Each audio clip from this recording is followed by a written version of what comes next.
नमस्कार, सुबह 10 बजे के बुलेटिन में आप सभी दर्शकों का स्वागत है। मैं हूं साइमा खान। नजर डाल लेते हैं सबसे पहले हेडलाइंस पर। G7 के मंच से पीएम मोदी ने ग्लोबल साउथ के सरोकारों को दी मजबूत आवाज। पुरानी सोच से आगे निकलकर समान साझेदारी पर दिया जोर। कहा कि परस्पर विश्वास आज की सबसे बड़ी रणनीतिक पूंजी।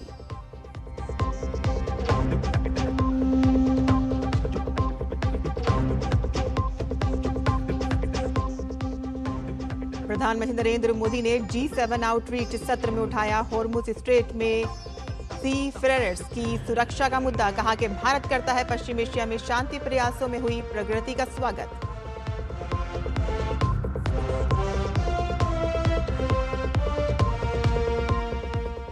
उत्तर प्रदेश में नीट अभ्यर्थियों को बड़ी राहत। रोडवेज बसों में प्रवेश पत्र दिखाने पर मिलेगी 50% की छूट। तो वहीं मुहर्रम पर हथियारों की नुमाइश पर प्रतिबंध।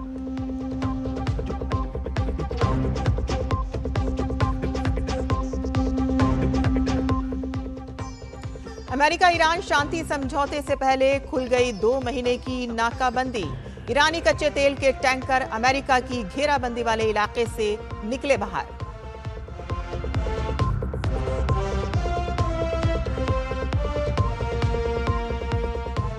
और फीफा विश्व कप में अल्जीरिया के खिलाफ लियोनेल मेसी की शानदार हैट्रिक। डिफेंडिंग चैंपियन अर्जेंटीना ने अल्जीरिया को दी करारी शिकस्त। मेसी ने बनाए कई रिकॉर्ड्स।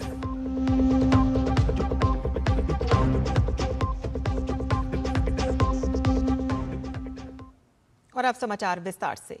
प्रधानमंत्री नरेंद्र मोदी ने फ्रांस में आयोजित हो रहे G7 शिखर सम्मेलन में नई साझेदारियां स्थापित करना और अंतर्राष्ट्रीय एकजुटता का पुनर्निर्माण विषय पर आयोजित आउटरीच सत्र में भाग लिया।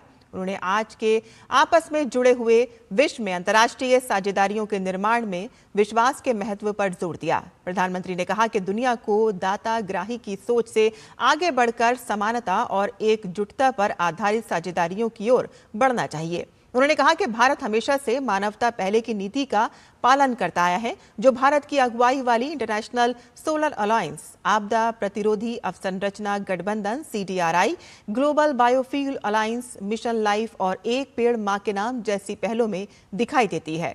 प्रधानमंत्री ने यह भी कहा कि भारत की अंतर्राष्ट्रीय साझेदारी की सोच प्राचीन दर्शन वसुदेव कुटुंबकम यानी कि पूरा विश्व एक परिवार पर आधारित है।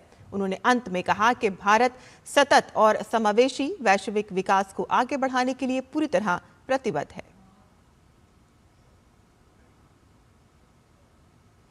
प्रधानमंत्री नरेंद्र मोदी ने G7 के मंच से हॉर्मुज स्ट्रेट में समुद्री यात्रियों सी फेरर्स की सुरक्षा का मुद्दा उठाया। उन्होंने कहा कि भारत का दृढ़ विश्वास है कि विश्व के विभिन्न हिस्सों में चल रहे तनाव और युद्ध का स्थायी समाधान डायलॉग, डिप्लोमेसी और अंतर्राष्ट्रीय सहयोग के मार्ग से ही संभव है। प्रधानमंत्री नरेंद्र मोदी ने G7 में आउटरीच सत्र को संबोधित किया, जिसमें अमेरिकी राष्ट्रपति डोनाल्ड ट्रंप भी शामिल थे। ये बयान उस घटना के कुछ दिन बाद आया जिसमें ओमान के बाद समुद्री क्षेत्र में एक अमेरिकी हमले में एक वाणिज्यिक जहाज पर सवार 3 भारतीय नाविकों की मौत हो गई थी। प्रधानमंत्री नरेंद्र मोदी ने कहा कि पश्चिम एशिया में शांति प्रयासों में हुई प्रगति का भारत स्वागत करता है और साथ ही उन्होंने कहा कि इस संघर्ष से पश्चिम एशिया में हमारे कई मित्र देशों को जानमाल का नुकसान झेलना पड़ा है। और साथ ही उन्होंने कहा कि हॉर्मुज स्ट्रेट में मैरीटाइम ट्रेड में आई बाधा के कारण पूरे विश्व की अर्थव्यवस्था को नुकसान पहुंचा। उन्होंने कहा कि भारत के कई नागरिकों की जान गंवानी पड़ी और साथ ही उन्होंने जोर दिया है कि ग्लोबल मैरीटाइम ट्रेड के माध्यम से सभी देशों को आपस में जोड़ने वाले नाविकों की सुरक्षा हमारा दायित्व है। और साथ ही उन्होंने समुद्री मार्ग सुरक्षित और समुद्री यात्रियों सी फेरर्स बिना भय के कार्य कर सकें, ये सुनिश्चित करना होगा।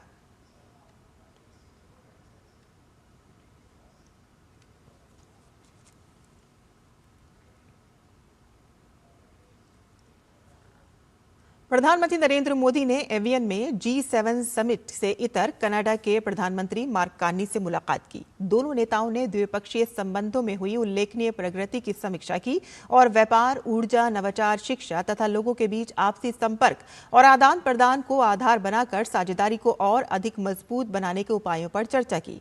और इस मौके पर कनाडा के प्रधानमंत्री ने कहा कि हमारे द्विपक्षीय संबंधों में काफी अच्छी प्रगति हो रही है और साथ ही उन्होंने उम्मीद जताई है कि दोनों देशों के बीच इस दशक के अंत तक ये दोगुनी हो जाएगी।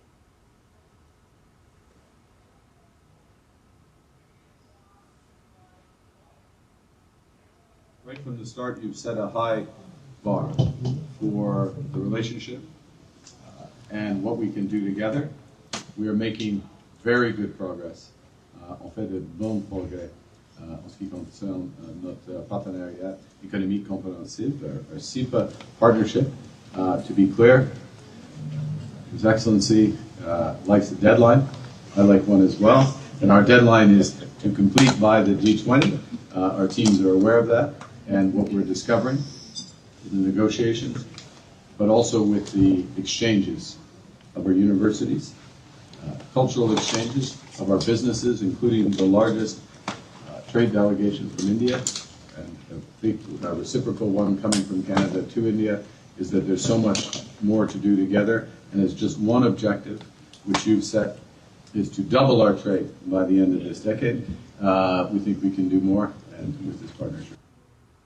और वहीं प्रधानमंत्री नरेंद्र मोदी ने कहा कि भारत और कनाडा मुक्त व्यापार समझौते को लेकर काफी उत्साहित हैं और साथ ही पीएम मोदी ने उम्मीद जताई है कि ऊर्जा सुरक्षा के मामले में कनाडा बहुत बड़ा साझेदार बन सकता है। हम बायलैटरल रिलेशंस को लेकर के भी और अंतर्राष्ट्रीय परिस्थितियों के संबंध में भी खुलकर के अपने विचार रखते रहे हैं और हमने एक अच्छी परिस्थिति में एक मित्र देश के रूप में बहुत प्रगति हो रही है। भारत का डायस्पोरा की आप जिस प्रकार से चिंता करते हैं, मैं आपका बहुत आभारी हूँ। एक्सेलेंसी आपके साथ सही है कि हम फ्री ट्रेड एग्रीमेंट को लेकर के बहुत ही उत्सुक हैं और शायद जैसा आपने मुझे निमंत्रित किया है कनाडा आने के लिए, मेरा भी प्रयास है कि इसी वर्ष में आऊँ और मेरे आने से पहले ही हम इस एग्रीमेंट को पूरा करें। हम टेक्नोलॉजी के अंदर बहुत कुछ आगे करना चाहते हैं। एनर्जी सिक्योरिटी में कनाडा हमारा बहुत बड़ा पार्टनर बन सकता है। प्रधानमंत्री नरेंद्र मोदी ने ब्रिटेन के प्रधानमंत्री कीर स्टारमर के साथ भी द्विपक्षीय मुलाकात की। प्रधानमंत्री मोदी ने कहा कि एवियन में प्रधानमंत्री कीर स्टारमर के साथ मेरी बहुत अच्छी और सार्थक मुलाकात हुई। भारत ब्रिटेन संबंधों के लिए बीता वर्ष बेहद महत्वपूर्ण और उपलब्धियों से भरा रहा है। हाल ही में हुए व्यापार समझौते ने दोनों देशों के बीच आर्थिक सहयोग के अनेक नए अवसर खोले हैं।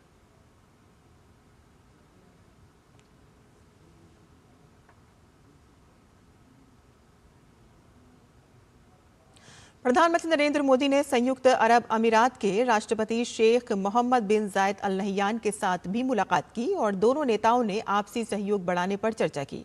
प्रधानमंत्री मोदी ने कहा कि महामहिम शेख मोहम्मद बिन जायद अल नहयान के साथ उनकी मुलाकात अच्छी और आत्मीय रही। दोनों नेताओं ने भारत यूएई संबंधों के विभिन्न क्षेत्रों की समीक्षा की और व्यापक रणनीतिक साझेदारी को और अधिक सशक्त तथा गतिशील बनाने के उपायों पर चर्चा की।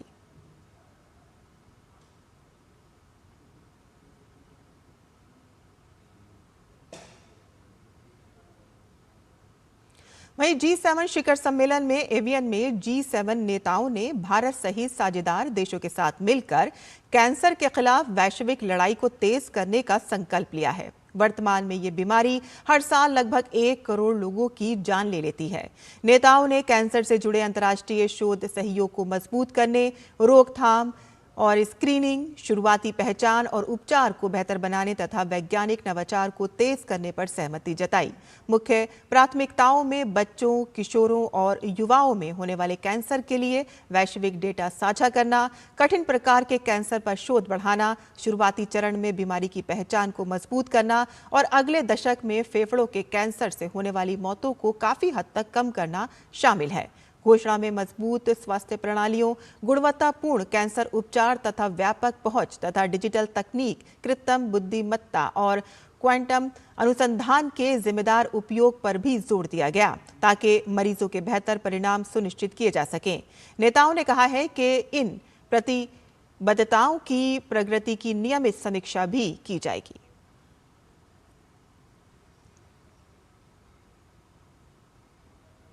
वहीं G7 नेताओं ने भारत सहित साझेदार देशों के समर्थन से कांगो में फैले इबोला प्रकोप पर मजबूत और समन्वित प्रतिक्रिया की अपील की है। उन्होंने अन्य देशों से भी संसाधन उपलब्ध कराने का आग्रह किया ताकि इस वायरस को जितना संभव हो सके उतना छोटे क्षेत्र तक सीमित रखा जा सके।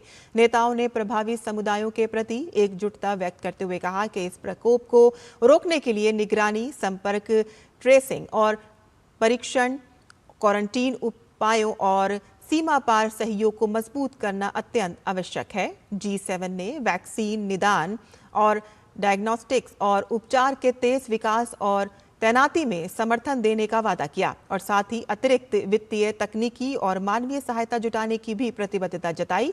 नेताओं ने अंतर्राष्ट्रीय समुदाय और निजी क्षेत्र में भी संसाधन देने और तैयारियों को मजबूत करने की अपील की। बयान में कहा गया है कि समन्वित कार्रवाई, बेहतर मानवीय पहुंच और क्षेत्रीय स्थिरता के बिना वायरस के फैलाव को रोकना और वैश्विक स्वास्थ्य सुरक्षा सुनिश्चित करना मुश्किल होगा।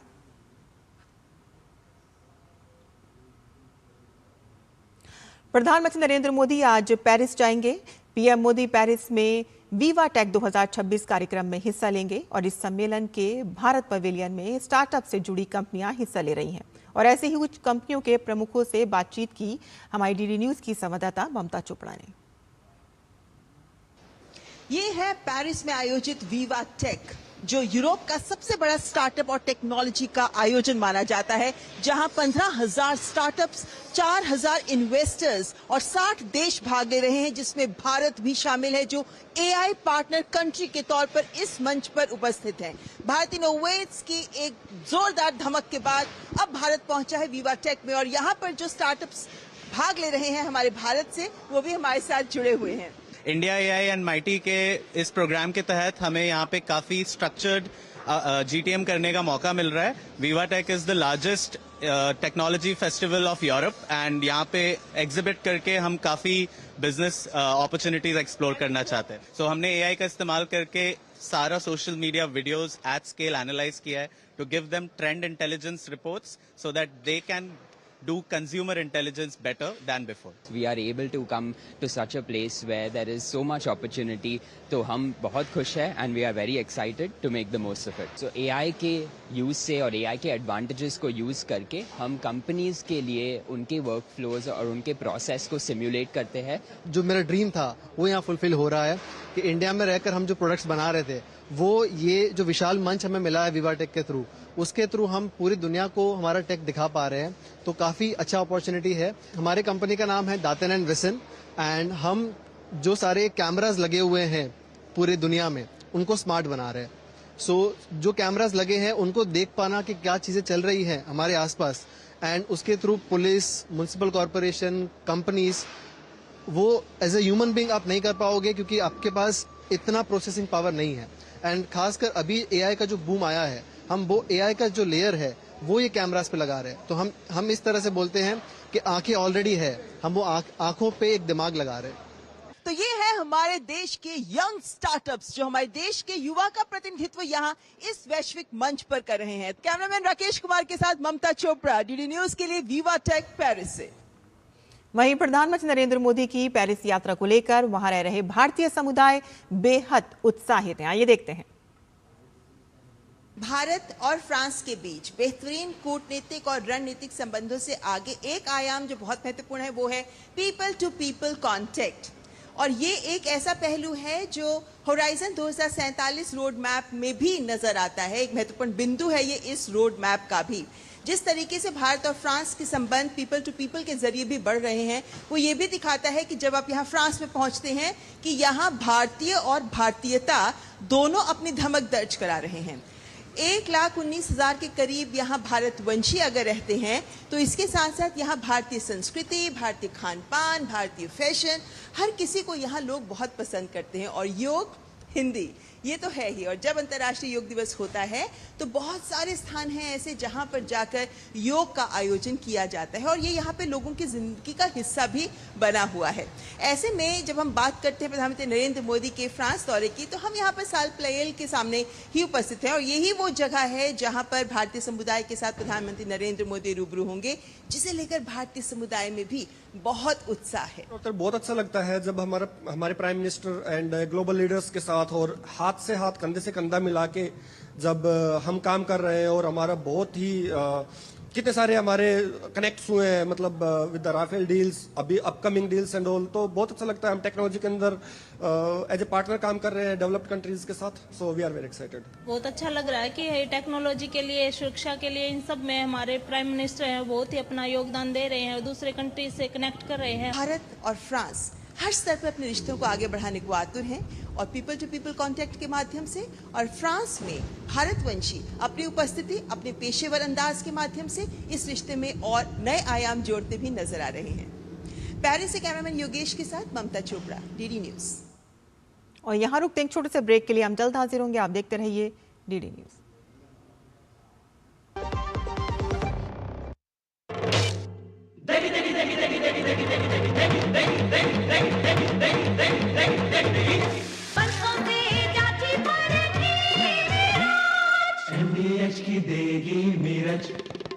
देगी मिर्च का तड़का, अंग अंग फड़का। MDH की देगी मिर्च। भाई मेड इन इंडिया, भाई इसकी तो चिप भी इंडिया में बन रही है। कमाल है ना। कुछ साल पहले तक स्वदेशी पर शायद ही ऐसी चर्चा होती थी और आज स्वदेशी का मतलब होता है टेक्नोलॉजी, शौर्य, इनोवेशन, एम्पावरमेंट। पर अभी भारत की ताकत और बढ़ानी है। 12 साल विश्वास के, विकास के, जन कल्याण के। मेरी पसंद, मेरी पसंद, मेरी पसंद, मेरी पसंद, हमारी पसंद, हम सबकी पसंद। मजबूत देश का मजबूत सरिया हो गया स्टील। और ब्रेक के बाद आपका फिर से स्वागत है। उत्तर प्रदेश के मुख्यमंत्री योगी आदित्यनाथ ने राज्य के लिए कई अहम निर्देश जारी किए हैं और कई अहम मुद्दों पर सीएम ने समीक्षा बैठक भी की है।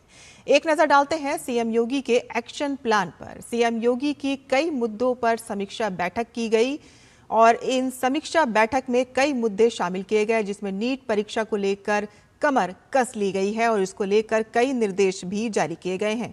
बता दें आपको कि 21 जून को ये परीक्षा आयोजित की जाएगी। एक बार फिर से ये नीट परीक्षा आयोजित की जा रही है, जिसमें शामिल होने वाले अभ्यर्थियों के लिए रोडवेज बसों में 50% तक की छूट दी गई है। यानी कि जो स्टूडेंट्स यहाँ पर प्रवेश पत्र दिखाने पर ये छूट मिलेगी और बाहरी छात्रों को मिलेगी अस्थायी आवासीय सुविधा, यानी कि वहाँ पर रहने की भी सुविधा छात्रों को मिलेगी। प्रदेश में आपको बता दें कि 3.5 लाख अभ्यर्थी इसमें शामिल होंगे। नीट परीक्षा जो 21 जून को होने जा रही है, एनटीए मानकों का कड़ाई से इसमें पालन किया जाएगा। नीट परीक्षा को लेकर कई निर्देश जारी किए गए हैं और साथ ही कहा गया है कि अफवाहें फैलाने वालों पर भी सख्ती से कार्रवाई होगी और साथ ही साथ भ्रामक सूचनाओं पर पुलिस की कड़ी नजर रहेगी। सीएम योगी ने कई मुद्दों पर यह समीक्षा बैठक की है और साथ ही साथ आपको बता दें कि मुख्यमंत्री ने मुहर्रम के आयोजन को लेकर भी स्पष्ट निर्देश दिए हैं और वो क्या निर्देश हैं वो भी आपको दिखा देते हैं। मुहर्रम तैयारियों की उच्च स्तरीय समीक्षा बैठक की गई और उसमें भी कई तरह के निर्देश इसमें दिए गए हैं। कानून व्यवस्था पर यहाँ पर खास तौर पर फोकस रहेगा। पूरी तरह से कानून व्यवस्था बनाए रखने पर जोर रहेगा। जिलों को सतर्क रहने का आदेश दिया गया है। चाको चौबंद बंदोबस्त किए गए हैं और अस्त्र शस्त्र प्रदर्शन पर पूरी तरह से रोक रहेगी और तेज आवाज वाले डीजे पर भी प्रतिबंध रहेगा। इस तरह के निर्देश इसमें जारी किए गए हैं। ताजियों की ऊंचाई भी इसमें सीमित कर दी गई है, 10 से 12 फुट सीमित रहेगी। इससे ज्यादा ऊंचे वाले ताजियों को जाने की अनुमति नहीं दी जाएगी। शांति भंग करने वालों पर कड़ी कार्रवाई की जाएगी और साथ ही साथ शक्ति प्रदर्शन से बचने की हिदायत दी गई है और अस्त्र शस्त्र प्रदर्शन पर भी पूरा रोक रहेगा। सभी आस्थाओं के सम्मान का निर्देश इसमें दिया गया है कि व्यवस्था इसमें पूरी की जाए। तो मुहर्रम की तैयारियों को लेकर ये उच्च स्तरीय बैठक की गई और इसमें कई निर्देश जारी किए गए और साथ ही साथ आपको बता दें कि अंतर्राष्ट्रीय योग दिवस की तैयारियों को लेकर भी इस समीक्षा में कई निर्देश दिए गए हैं। योगी आदित्यनाथ ने बताया है कि 21 जून को अंतर्राष्ट्रीय योग दिवस का भव्य आयोजन सीएम योगी ने तैयारियों की समीक्षा की है, जहां पर आपको बता दें कि 57,000 ग्राम पंचायतों में योग कार्यक्रम आयोजित किए जाएंगे। 57,000 ग्राम पंचायतों में योग के कार्यक्रम होंगे, यानी कि एक बड़े पैमाने पर योग कार्यक्रम आयोजित किया जाएगा, जिसमें 762 नगरीय निकायों में ये योग के कार्यक्रम आयोजित होंगे और इस योग के कार्यक्रमों में जनप्रतिनिधियों की भी पूरी तरह से भागीदारी सुनिश्चित की जाएगी। सुरक्षा व्यवस्था भी इसके लिए बढ़ाई गई है और सुरक्षा व्यवस्था को लेकर खास निर्देश दिए गए हैं। कार्यक्रम से जुड़ी PAC बटालियन और पुलिस इसमें तैनात रहेगी। आयोजन से पहले 20 जून को यहां पर स्वच्छता अभियान भी चलाया जाएगा और इस स्वच्छता अभियान में शिक्षण संस्थानों का सहयोग रहेगा। तो 21 जून को होने वाले अंतर्राष्ट्रीय योग दिवस को लेकर भी यहां पर दिशा निर्देश जारी किए गए हैं और ये भव्य आयोजन होगा। आगे बढ़ते हैं, जहां भारत की रक्षा उत्पादन रिकॉर्ड स्तर पर पहुंच गया है। रक्षा मंत्री राजनाथ सिंह ने सोशल मीडिया पर पोस्ट करते हुए लिखा कि PM मोदी के प्रेरणादायक नेतृत्व में भारत का रक्षा उत्पादन हर साल नई ऊंचाइयों को छू रहा है। मुझे ये बताते हुए खुशी हो रही है कि वित्त वर्ष 2025-26 में भारत का सालाना रक्षा उत्पादन बढ़कर 1.78 लाख करोड़ रुपए के अब तक के सबसे ऊंचे स्तर पर पहुंच गया है और ये उपलब्धि पिछले वित्त वर्ष के 1.54 लाख करोड़ रुपए के उत्पादन की तुलना में 15.6% की शानदार वृद्धि और वित्त वर्ष 2020-21 जब यह आंकड़ा 84,643 करोड़ रुपए के था, उसके मुकाबले में 110% की जबरदस्त बढ़ोतरी को दर्शाती है। वित्त वर्ष 2013-14 में 43,746 करोड़ रुपए के मुकाबले स्वदेशी रक्षा उत्पादन लगभग 4 गुना बढ़ा है और हाल के वर्षों में भारत के रक्षा उत्पादन में हुई उल्लेखनीय वृद्धि रक्षा उत्पादन विभाग और अन्य सभी संबंधित पक्षों के सामूहिक प्रयासों का परिणाम है और ये बढ़ती हुई रफ्तार देश के विस्तार करते रक्षा औद्योगिक आधार का स्पष्ट संकेत है। लगातार नीतिगत समर्थन और कई नई पहलों, निजी क्षेत्र की बढ़ती भागीदारी और निर्यात क्षमताओं में वृद्धि के साथ रक्षा उत्पादन क्षेत्र आने वाले वर्षों में और तेजी से आगे बढ़ने के लिए तैयार है।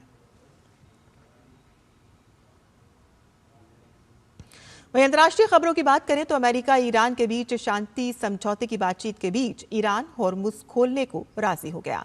तो वहीं डोनाल्ड ट्रंप ने दुनिया की तेल गैस जरूरत को पूरा करने के लिए अहम इस जरूरी समुद्री रूट से अमेरिकी नेवी की नाकाबंदी हटा दी है और इसका असर भी देखने को मिल रहा है। करीब 2 महीने की नाकाबंदी के बाद अब जहाजों में भरकर ईरानी कच्चा तेल निकलने लगा है और ट्रैकर्स की रिपोर्ट के मुताबिक नेशनल ईरानी टैंकर कंपनी के 2 सुपर टैंकर तेल लेकर निकले हैं और इसमें 3.8 मिलियन बैरल ईरानी कच्चा तेल भरा हुआ है और ये सुपर टैंकर अमेरिकी नेवी की नाकाबंदी वाली सीमा से बाहर निकले हैं।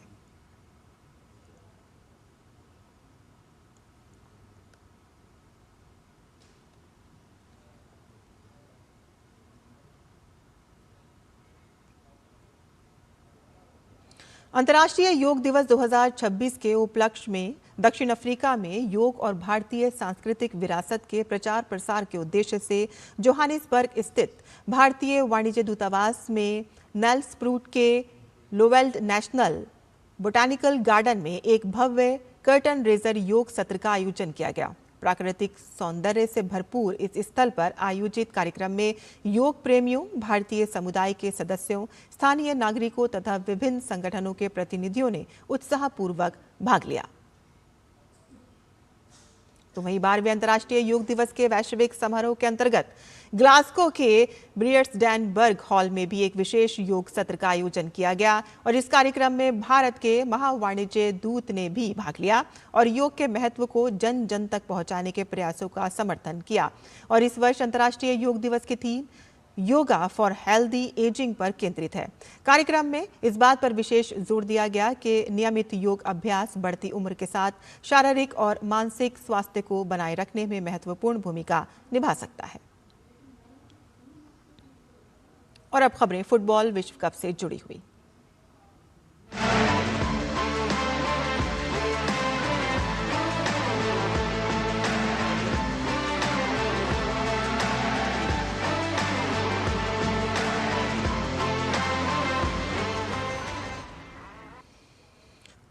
फीफा वर्ल्ड कप 2026 में अर्जेंटीना ने अपने खिताब बचाने के अभियान की शानदार शुरुआत करते हुए अल्जीरिया को 3-0 से हराया और इस जीत के नायक लियोनेल मेसी रहे। उन्होंने अपने 200वें अंतर्राष्ट्रीय मैच और रिकॉर्ड छठे वर्ल्ड कप पर हैट्रिक जमाई और ये मेसी के वर्ल्ड कप करियर की पहली हैट्रिक भी रही। मैच के दौरान दोनों टीमों की तरफ से मिलाकर कुल 3 गोल देखने को मिले और ये तीनों गोल मेसी ने ही किए।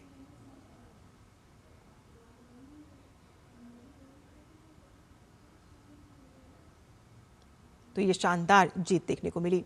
तो इसी के साथ ही हमारा ये समाचार यहीं खत्म होता है। आगे भी समाचार का सिलसिला लगातार चलता रहेगा। देखते रहिए डीडी न्यूज़। नमस्कार।